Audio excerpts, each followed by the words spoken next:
Hello everyone and welcome back to Agrarian Skies 2. So last time we left off we were working on a crafting scepter. I've done a little bit of work off camera and let me show you guys a little bit about it. So I've managed to make, let's just go ahead and show a few things. So I've made the charged void caps, which apparently I have not scanned, which I'm glad I realized. Boop. So I made those, and we'll talk a little bit more about what it took to do so in just a minute. As you can see, we have a very blue node over here. I took down the old silverwood tree and planted a new one, and we were lucky enough to get a new node in it. So that's nice. The old node I bottled and moved over here on top of our apiary because we now have some bees that require nodes for flowering. So that's awesome. Lucky us. The next thing that I did, and we'll get more to the bees later, but the next thing that I did was I worked on the void caps, that's right. In order to do so, I needed quite a bit of Aurum here, and I didn't really have enough wispy essence to manage that, or any other things that had Aurum in them, which kind of sucked. So I ended up making ourselves a... where did it go? Did I put it over here? I guess I must have. Yes, I made ourselves a Euclidaisy, which is made by an infusion recipe. I made some runes of greed, some runes of sloth, some pink mana petals, etc. We'll get more into how to make runes and stuff when we get into later Botania setups, but for now, I made the Euclidaisy, which will take mana from my setup and occasionally produce a wispy essence from it. Or not occasionally, but once it gets full, it'll produce a wispy essence from it. I found out that you can't place mana spreaders diagonally from a mana pool. They won't spread mana that way. So I had to put it on one of the direct sides of it, which unfortunately all my other mana spreaders were in that way, so wherever I put it would be blocked. So I decided to put it over here, and I equipped this mana spreader with a phantom lens, which allows it to shoot mana through solid objects. So therefore, this side can continue to charge the pool even with this guy in the way. Now I don't know what I'm going to do with that mana pool, but we'll figure something out, I'm sure.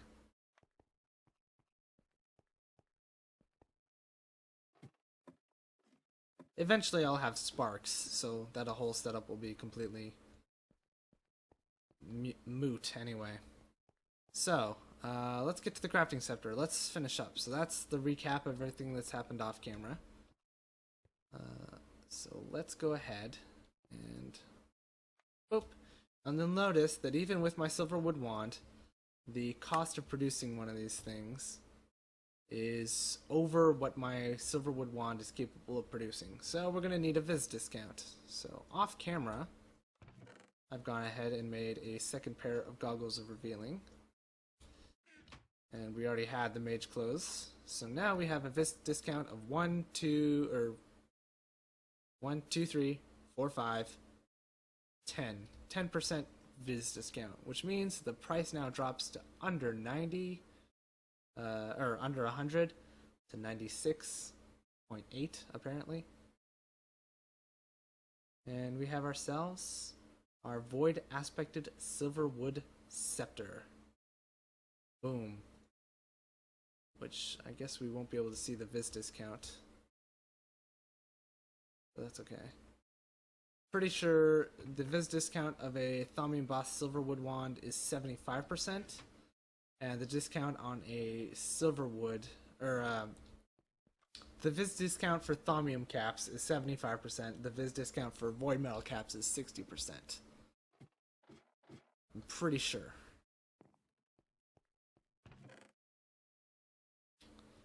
Okay, we are apparently full on a whole bunch of stuff. Especially bows. Now that I think about it. Boom. Alrighty, so we have that done. Next thing we're going to do is we're going to make some heart canisters because we could really use some. So, let's start with that. Canister. Canister. There we go. Oh, nope. There we go.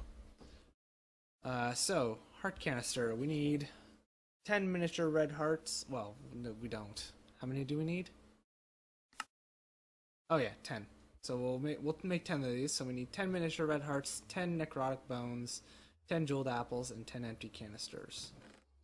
All of which I believe I have somewhere. I have the 10 of you here. Are the canisters not in this chest? I guess they're in the smaller one down here. Yes, they are. Okay. And then the miniature hearts should be at the grinder. Which I don't think produces them, but I'm pretty sure I stored them here anyway. And I did. There we go, 10. And then we just need 10 apples and 40 diamonds.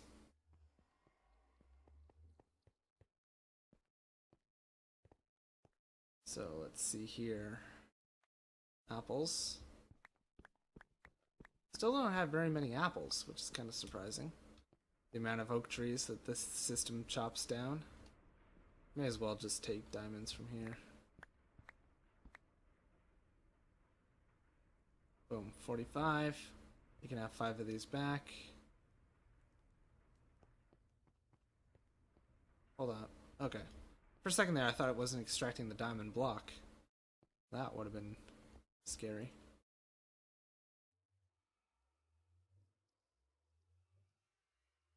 There we go, 10 jeweled apples. I'm gonna scan these just in case. Okay, not exactly what I was hoping for, but definitely still good. So let's do this. And ta-da, 10 red heart canisters. So I can go over to here, plop this in, and we should start healing up. And you know what? I could use a healing item, but why? I can always brew more, right? What does it take to make regen? Nope, not what I wanted to do. Gas tiers? Oh.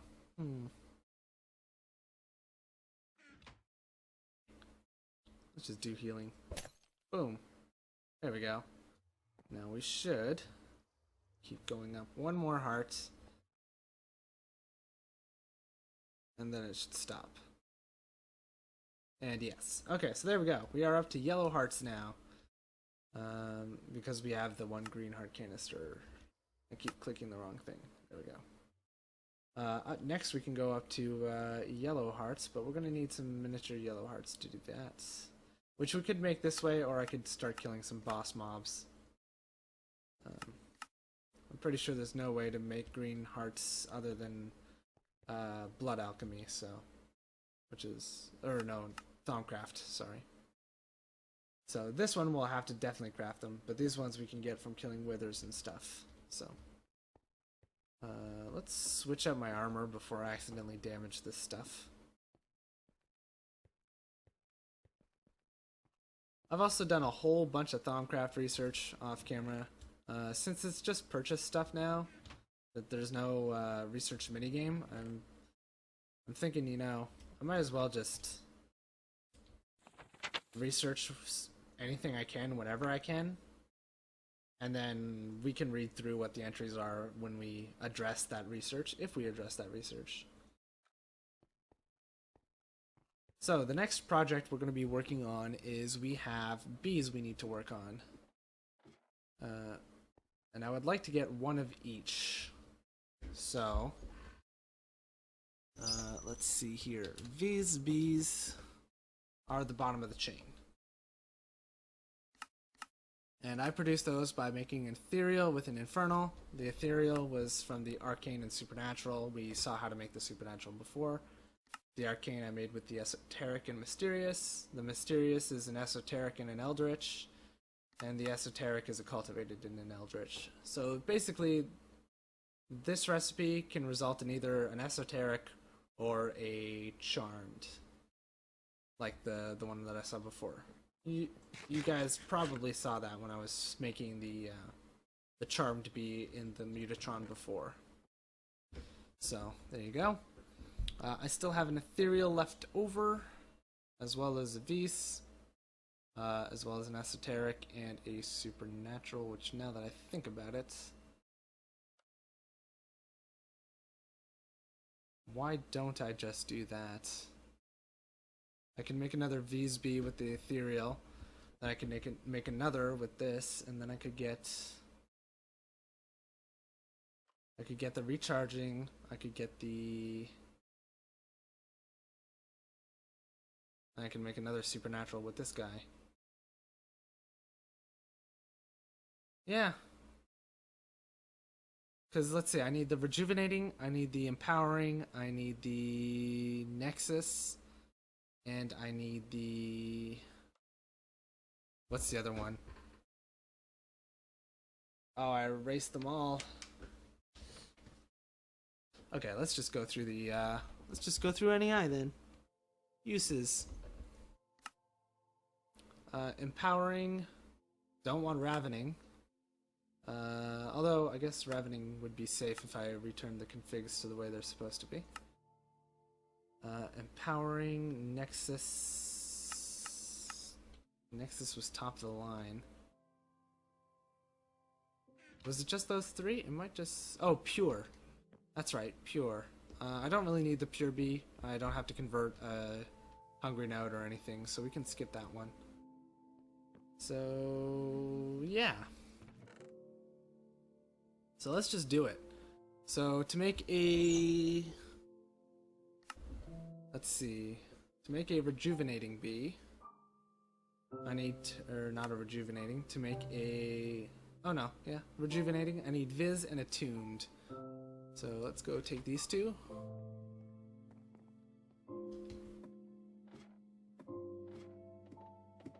And what a rejuvenating bee does is it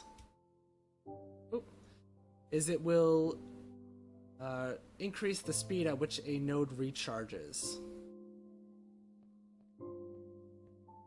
So that's cool. So actually, you know what? We'll keep this one as our rejuvenating bee, as the rejuvenating bee. So that'll be good. Boop.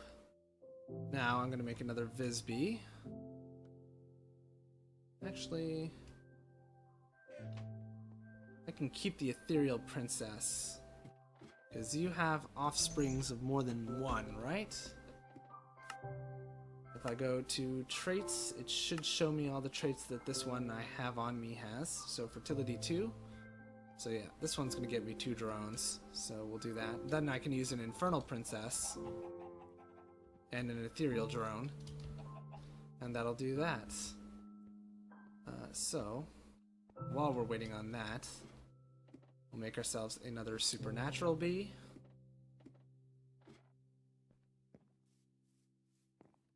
I should probably just make more apiaries, to be perfectly honest. So we'll make another supernatural, although we already have one. Let's just do this. Supernatural and arcane. To make another ethereal. Oh, hold on. I don't need to make any more ethereals. Now that I have the one, I can just keep that. Right.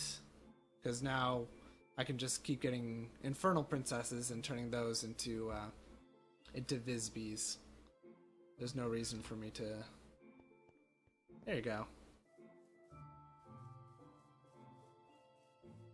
Perfect. Okay. So that's the plan. So now we're just going to let that ethereal bee run its course. But I do want to be able to change the genetic makeup of the thing. So you'll notice I said the ethereal has a fertility of 2. Well, different bees have different fertilities, and right now, all of the ones that use the nodes, like the Viz bee, the rejuvenating bee, and all that, they have a fertility of 1, which means every time they do their cycle, they only produce 1 drone. So if you want to keep using them, you have to make a new queen, you need a drone and a princess.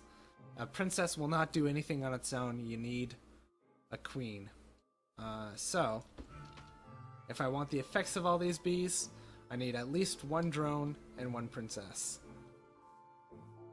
But that kind of makes it a bit annoying when you have to crossbreed bees, and you're like, okay, well, I need to crossbreed this thing, but that's going to use up either a princess or a drone, and then I'll be out of that species, basically, forever. Unless I restart from the bottom of the tree and work all the way up. Which isn't a problem for these guys, because they require a base bee, or, a hive bee, which is bottom of the line. These, infernals, mixed with the ethereals, which are, pretty high tier. But since they require a base bee, I can just let the ethereal produce drones for me over and over, and then use these princesses to get more and more Viz bees. But let's say that it took an ethereal and a supernatural to make a Viz bee. Well, if they only produced 1 drone each, then I'd be in a really bad spot, because then I would either have to change its fertility, which is what we'll get into in just a moment, or I would have to constantly restart from the bottom of the tree and work back up again. Which would be a pain, because that would cost a whole lot more bees. And it would be a lot more work. But fortunately, right now, the bees that we're trying to get, we have a pretty decent median that we can get to relatively easy, which is the Viz bee, since it requires just an infernal plus an ethereal. So, not a problem. I can let my ethereal princess continue to produce ethereal drones, which I then mate with the infernal princesses. And we're good. However, I would like to be able to change gene stats at some point, specifically because we're going to have some automated bee stuff going on eventually, but for now, we need to be able to get a machine that does that. So the first thing we have as an option... Oh, it's not in here, is it? Really? Forestry basic genetics are not in here?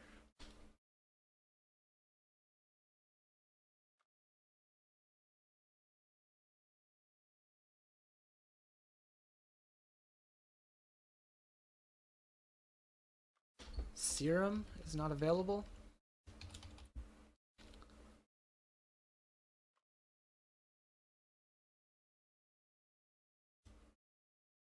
Just for butterflies, huh? Wow, okay. I didn't know. I wonder if forestry's completely left their bee stuff and just handed it over to gendistry. Basically, forestry used to have its own machines for extracting bee genes and then inserting them into another species. But then gendistry came along and it had like a much different, and some would say easier, although it does have a much higher energy cost. It was more intuitive is probably the word. It had a more intuitive setup, so a lot of people just switched over to gendistry. Now I'm starting to think that maybe... Oh, are we out of mutagen here? We are. Okay, I'm gonna need more. Yeah, it's not gonna let me hit the recipe. Pretty sure I can just manage with glowstone.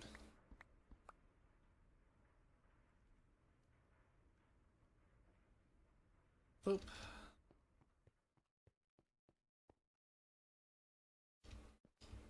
That does work, right? Yes, okay. So yeah. And I'm gonna top up the reactor while I'm thinking about it. So we're gonna have to make some of those machines. Oh, no, I just wanted stacking here at all times. Honestly, what I should be doing is I should have this stuff automatically feeding into the reactor and then into a barrel once the reactor is full. Which honestly would not be that hard to set up. We'll probably do that soon.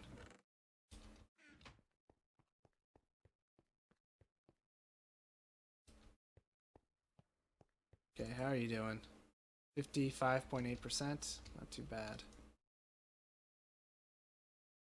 I could probably turn the control rods down a little bit. Save some fuel. Are all of you in all the way? It's the corners here that are at 90%.